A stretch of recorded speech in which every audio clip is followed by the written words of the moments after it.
Resident Evil games are not necessarily known for having long campaigns. Most of the total playtime of the games come from the different scenarios or bonus modes hidden after beating the main story. With that being said, there are a few entries in the franchise that do stand out for taking longer to complete.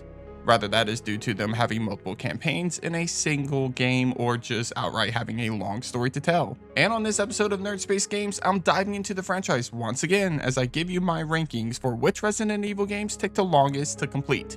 Before we get started though, I want to give some credit to a website called howlongtobeat.com. Since I'm looking at these games from our first playthroughs of the main story, it's pretty difficult to correctly predict how long a game took me to complete on my first ever playthrough.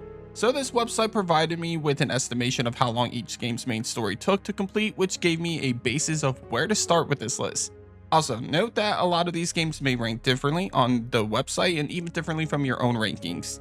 Again, this is completely my opinion, and with the exception of a few notable titles, a lot of these are pretty close together in terms of how long the main story is. But be sure to leave your opinions in the comments below after today's video. Finally, if you haven't already, please consider subscribing to my channel if you like the content I bring you guys, and also leave a like on today's video if you enjoyed today's topic. But with that out of the way, this is Nerd Space Games with my top 10 longest Resident Evil games. Let's get it. Number 10, Resident Evil Revelations 2. Revelations 2 took a different approach than most games of the series as it chose to release the game in 5 separate episodes versus all at once. While the episodic feel of Revelations 2 somewhat ruined the feeling of tension and fear of the game, it definitely did impact the length of the game in a negative way. In fact, it's possible that the episodic direction that Revelations 2 took motivated developers to spend more time on certain areas and the story overall to help extend the time it took to complete each chapter.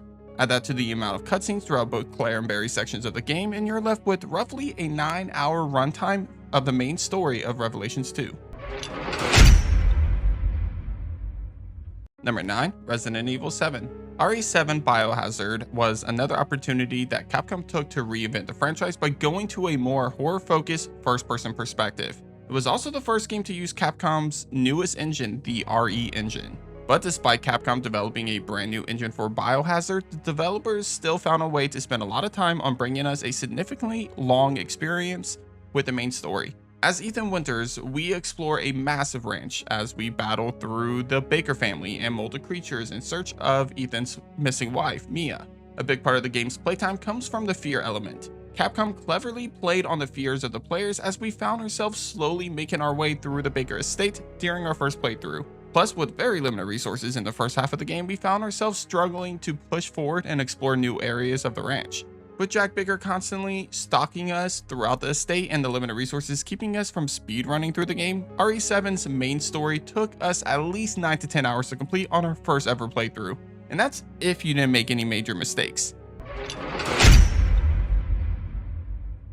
Number 8, Resident Evil Village. While Resident Evil 7's playtime came from taking advantage of limited resources and the player's fear, Village's playtime came from the longer cutscenes, bigger areas to explore, and more enemies that Ethan has to defeat in order to complete the game. Unlike Biohazard, Village instead opted for a more action horror focused gameplay, which required the player to battle hordes of monsters instead of a molded creature every now and then. Rather, it is a never-ending horde of lichens attacking you in the village or a bunch of undead cyborgs. These enemies help keep the player at bay and prevent you from getting through the game at a fast pace. Village also features more boss encounters, some of which are the most difficult boss fights you'll face in the franchise, like Mother Miranda and Heisenberg. Plus, it features sections of the game that help slow down the pace. For example, there's a giant fetus monster that forces Ethan to take a slow but steady approach to escape it.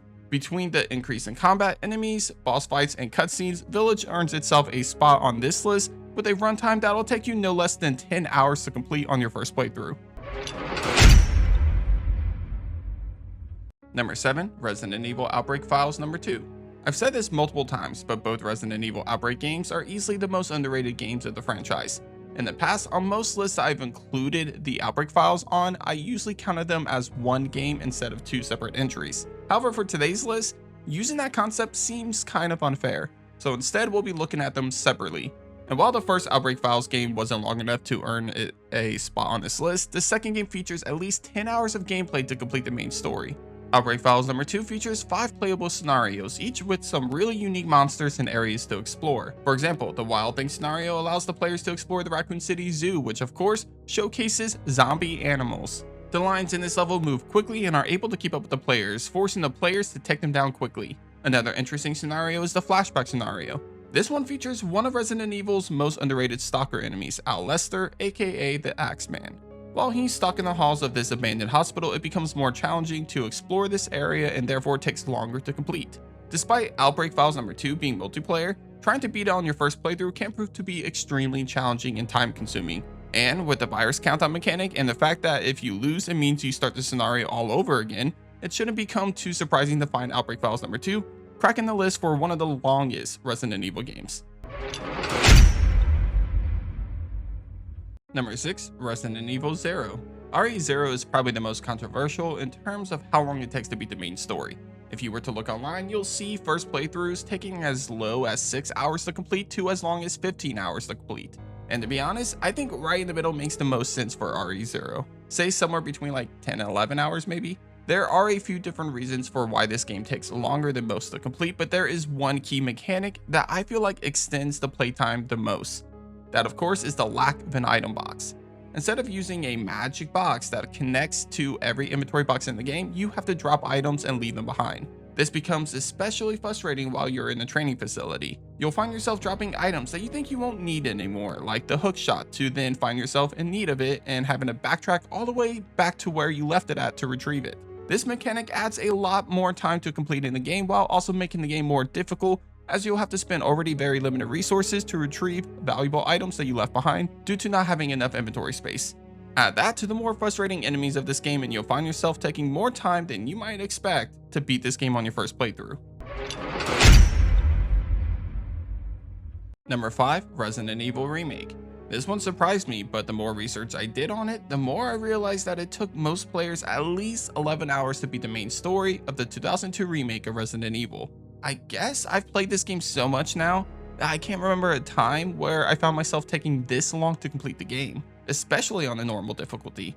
Still, when you think about everything that's involved with beating this game, then it's not as shocking as it was when I first thought about it. First off, to actually beat the entire main story of the game, you have to beat both campaigns. This means completing the game as both Chris and Jill. With that being said, both characters have relatively the same path to the end of the game, so once you beat it with one character, beating it with the second is a lot faster and easier. Still, there are a few differences between the characters. Jill will have the help from Barry, start with the lockpick, and will receive a grenade launcher, while Chris can receive more damage, has limited inventory space, and will need to find small keys to unlock certain doors. On top of completing the game twice, you'll come across difficult enemies that'll probably end up killing you once or twice in your first playthrough. Monsters like the Crimson Heads or the Hunters. Add that to relying on manual saves like most classic Resident Evil games do, plenty of obstacles that could cause a game over and force you to lose time, and the use of both puzzles and backtracking that'll force you to stop and think about what to do next. Resident Evil Remake earns itself a spot in the top 5 of longest games of the franchise. Number 4, Resident Evil 5. Playing RE5 is like watching a movie. Sure, there's plenty of hours of gameplay, but the amount of cutscenes in this game is only rivaled by one other game of the franchise, which we'll get to later on. Not saying that's a bad thing, but it's a big part of why Resident Evil 5 takes most players around 12 hours to complete the main story for the first time. Obviously, these scenes are skippable, but since we're looking at the main story and your first playthrough of it, chances are that you won't be skipping cutscenes. Compared to almost every other game of the series, Resident Evil 5 has somewhere around 70 to 80 minutes of cutscenes, which is kind of outrageous. Not to mention, I'm not even counting the QuickTime events as cutscenes, which in a way are basically glorified interactive cutscenes that can't be skipped. Of course, the cutscenes, which God, I should have made that a drinking game for how many times I would say that word, but the cutscenes only take up a small part of the playtime, as you'll find another 10 to 11 hours in the gameplay alone. Most of this time is spent playing through some really long chapters, fighting off difficult enemies, dying a lot, repeating certain areas over again, and some really frustrating boss fights like Irving and Wesker. Resident Evil 5 isn't exactly the most difficult game to complete, but it's something that takes a lot of time to beat the main story between the long chapters, the bullet sponge enemies, and the amount of cutscenes and QuickTime events throughout the game. Number 3, Resident Evil Code Veronica. What makes this entry so unique is that there are no difficulties for this game. Code Veronica has one set difficulty, and let me tell you, it's a pretty hard one. And if you haven't seen my video on the hardest games of the franchise, then 1, I'll have the link to that one at the end of this video, and 2, spoiler, but Code Veronica is on that list. So obviously the difficulty of this game plays a massive part as to why this game takes most players around 12 hours to complete on their initial playthrough. Honestly, I found myself dying a lot more in this game than any other game of the franchise.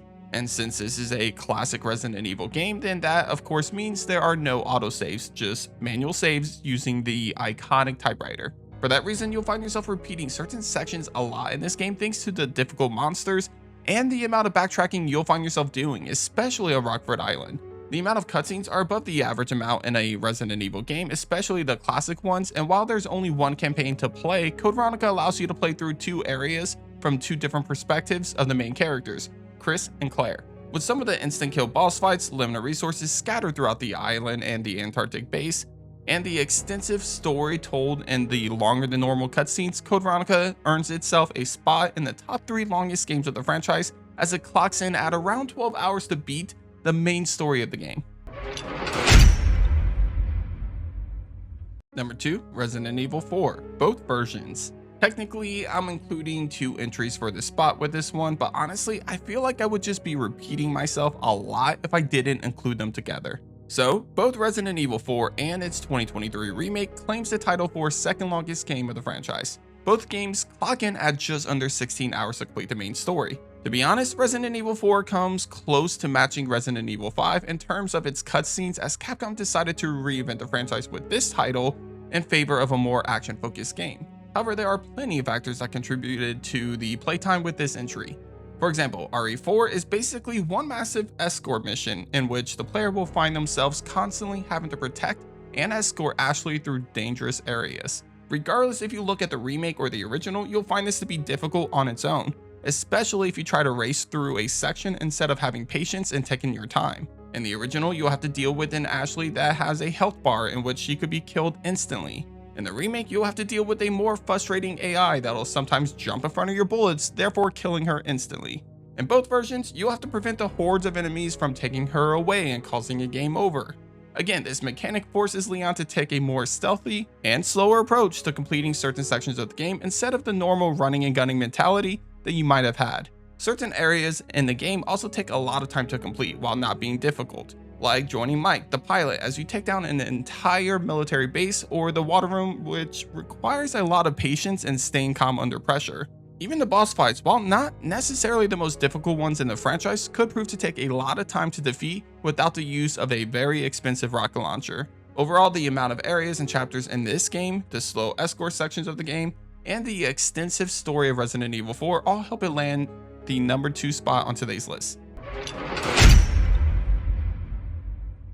Number 1, Resident Evil 6. Of course RE6 is number 1. I mean, holy shit, this game is just never ending. With at least 20 hours minimum to complete the entire story, Resident Evil 6 features not 1, not 2, but 4 main campaigns, each of which tells a unique story with key plot details that you won't fully understand unless you beat each one of them. Also, remember when I was saying that RE5 has the second most cutscenes throughout the main campaign? Well, Resident Evil 6 easily crushes that record thanks to the game's 4 different scenarios. And when I mean crush, I mean completely and utterly destroys that record, with RE6 clocking in at around 4 fucking hours in cutscenes. That's almost 4 times the amount of cutscenes that we see in RE5, and that's literally 2 movies in one with the cutscenes alone. Each scenario spends a lot of time with iconic characters, and with so many deep stories to tell with each of them, it's no wonder that each campaign takes around 6 to 7 hours to complete. The game is nowhere near as difficult as some entries of the franchise, but it does feature the biggest bullet sponges of the series. Straight up, it kind of feels like you're using a BB gun to kill the enemies and bosses of the game. Take Simmons, for example. Not only do you fight this guy like 10 fucking times, but he's also probably the longest fight you'll encounter in the franchise in every single phase. With 4 separate scenarios, 20 plus hours to complete, the biggest bullet sponges of the franchise, extremely long chapters and levels, and 4 hours of cutscenes alone, Resident Evil 6 claims the title for the longest game of the franchise. But that does it for this episode of Nerd Space Games. Hit up the comments and let me know what you think of my list. Obviously, Resident Evil 6 is clearly number one, and I don't think you'll be able to convince me otherwise. But what games would you add or switch around on this list? Let me know down below. Anyway, if you haven't already, please consider subscribing to my channel if you like the content that I bring you guys. Also, leave a like in today's video if you enjoyed today's topic. But thanks for watching. As always, I'll catch you guys on the next episode of Nerd Space Games. Take care.